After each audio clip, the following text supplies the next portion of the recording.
Hola a todos. El tema que nos convoca hoy son los tipos de vértebra y cómo reconocerlas.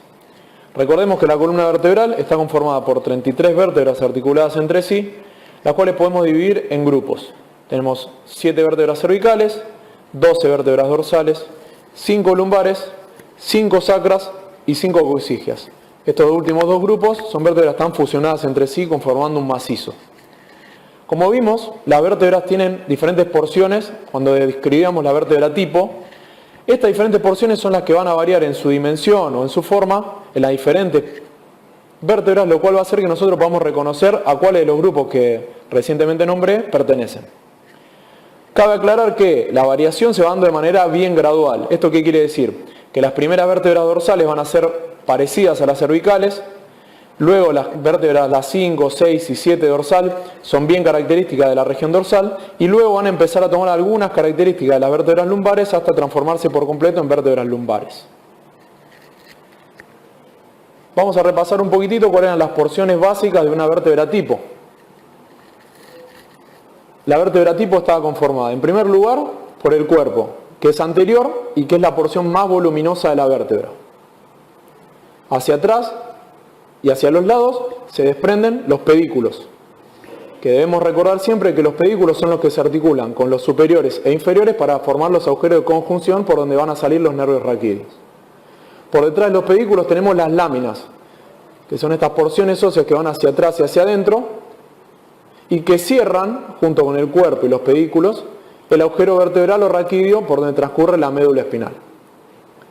Además de estas porciones, encontramos lo que son las apófisis.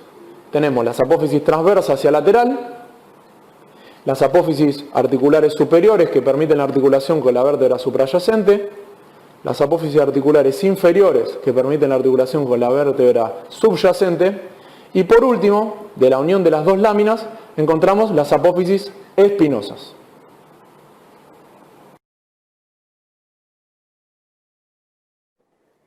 Bueno, continuando con las características más importantes de los diferentes tipos de vértebras, vamos a ver una vértebra cervical tipo. La vértebra cervical vemos que no tiene un cuerpo muy voluminoso, sino que es más bien achatado de arriba hacia abajo. En el cuerpo encontramos algo que sí es bien característico, que son las apófisis unciformes o ganchos del cuerpo, que van a servir para relacionarlo con la vértebra suprayacente y la infrayacente. Si vamos hacia lateral y un poco hacia atrás, vemos que naciendo del cuerpo y de las láminas tenemos las apófisis transversas que van a contener el orificio transverso o agujero transverso, que va a permitir el paso de la arteria vertebral. Si seguimos hacia atrás, vamos a encontrar las apófisis articulares, que en este caso ven bien hacia atrás, y las apófisis articulares inferiores que ven bien hacia adelante. Y vemos que el agujero raquídeo o conducto raquídeo, en este caso tiene forma bien triangular, con base anterior en la cara posterior del cuerpo y sus dos lados delimitados por las láminas. Para finalizar, la apófisis espinosa, vemos que es bien horizontal, va bien hacia atrás y tiene la particularidad de ser bituberosa. Tiene dos tubérculos en su finalización.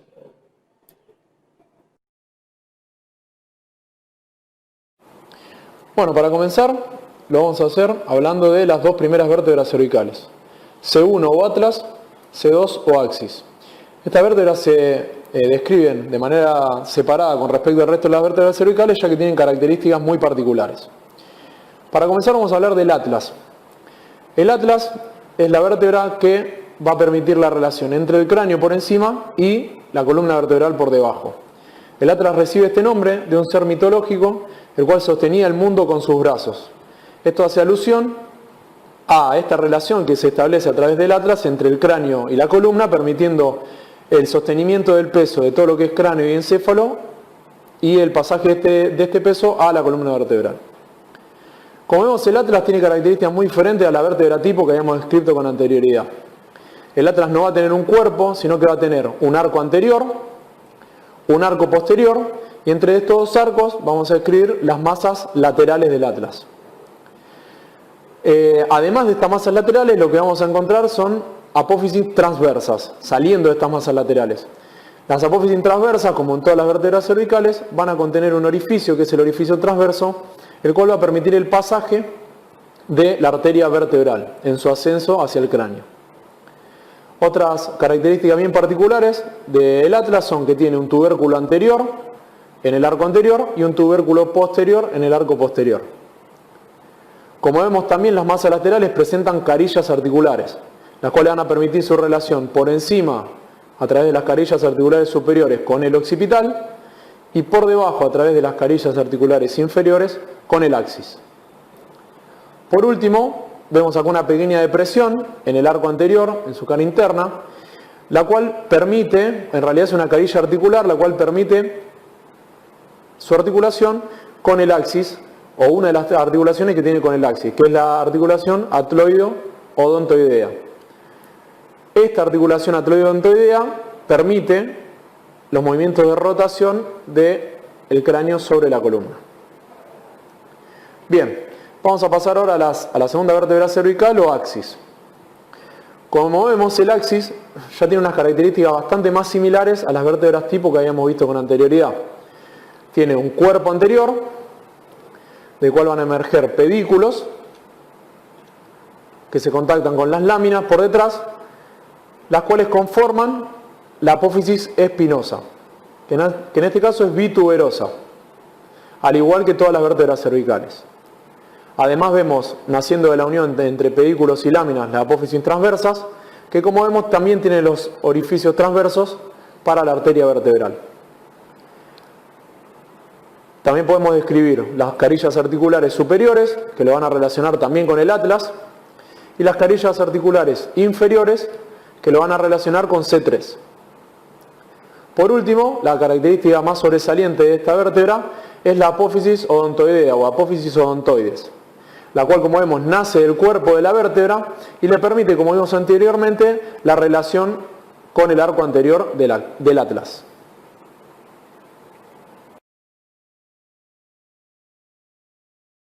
Vamos ahora a las vértebras dorsales.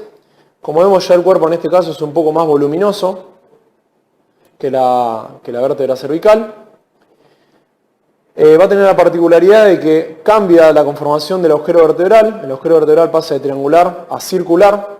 Esto se correlaciona con cambios que tenemos en la médula espinal, que vamos a ver en otro momento. Lo que sí podemos ver bien particular en el cuerpo es que va a tener semicarillas articulares que, en conjunto con la suprayacente y la infrayacente, van a formar las carillas articulares para las costillas. Pero las costillas se articulan a través de dos terminales. La otra terminal va a tener su carilla articular en la apófisis transversa, va a ser la carilla costal de la apófisis transversa. Podemos decir también que tenemos dos apófisis articulares superiores que ven hacia atrás pero un poco hacia lateral, y dos apófisis articulares inferiores que van para adelante y un poquito hacia adentro. Con respecto a la apófisis espinosa, algo importante es que, como vemos, es más prominente que la apófisis espinosa de las cervicales y que va hacia atrás pero también un poco hacia abajo, siendo bien característica esta posición descendente de la apófisis espinosa.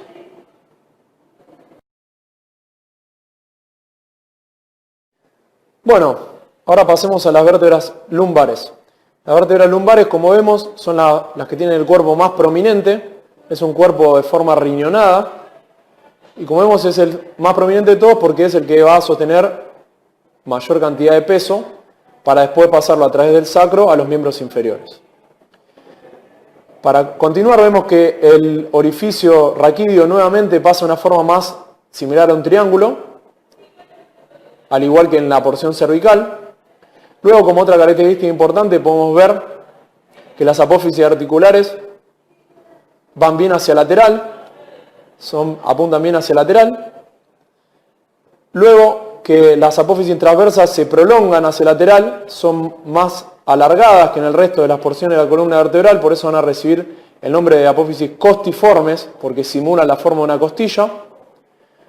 Y por último, la apófisis espinosa, que como vemos es bien particular. ¿Por qué? Porque es cuadrangular. A diferencia de las que habíamos visto hasta ahora, esta es cuadrangular y es bien horizontal y va bien hacia posterior.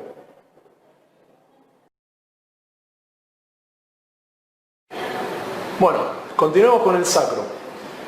El sacro es un macizo óseo que se forma por la fusión de las 5 vértebras sacras. Como es un macizo, lo vamos a describir en general. Va a tener forma de pirámide cuadrangular, por lo tanto va a tener una cara anterior, una cara posterior, dos caras laterales, una base y un vértice. Vamos a ir describiéndolo intentando reconocer las diferentes porciones de la vértebra tipo que habíamos visto en las partes anteriores. Si vamos a escribir la cara anterior, podemos decir que tiene forma de triángulo, cóncavo hacia adelante y va a formar parte de la pelvis. ¿Qué podemos describir? Podemos describir los cuerpos vertebrales, que acá se ven claramente, cómo están fusionados. De esa fusión queda un vestigio que es la línea transversal.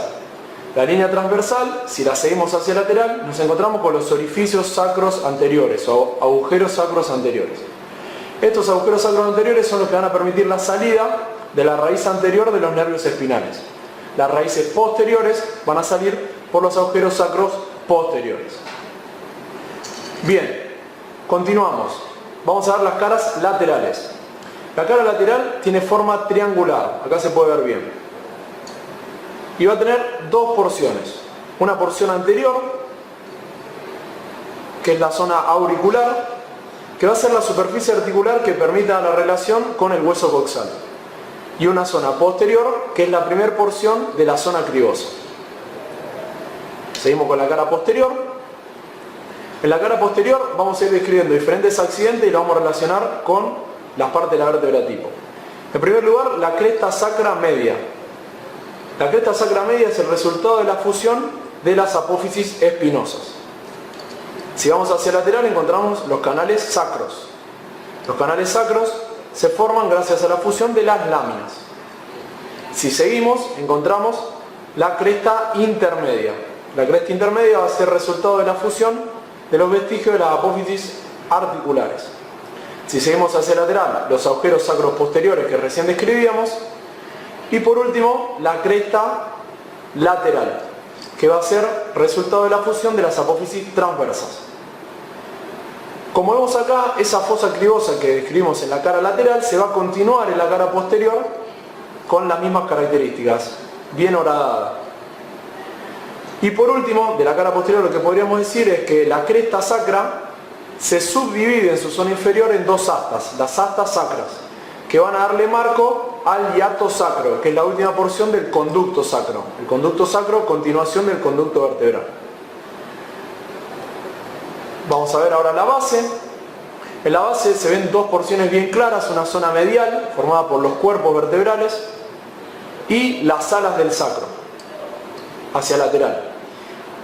Esta base del sacro es la que va a permitir la correlación, la articulación con la quinta vértebra lumbar, formando la articulación del promontorio. ¿Qué podemos ver también en la base? Podemos ver el inicio del conducto sacro, su orificio superior, y a los lados estas dos crestas que son vestigios de las apófisis articulares superiores. Por último nos queda el vértice, que lo más importante es que va a ser el medio de relación con el hueso coxis. El hueso coxis es un macizo óseo que está formado de 3 a 5 vértebras. Es bastante variable la cantidad de vértebras que lo conforman. El hueso coxis va a tener una base, que es la que permite la articulación, como decíamos recién, con el vértice del sacro. Y como accidentes más importantes vamos a encontrar las astas verticales, que son continuación de las astas sacras, y las astas laterales. Ambas van a prestar inserción a diferentes ligamentos. Bueno, esto es todo por este video. Esperamos que les haya servido. Éxitos para todos.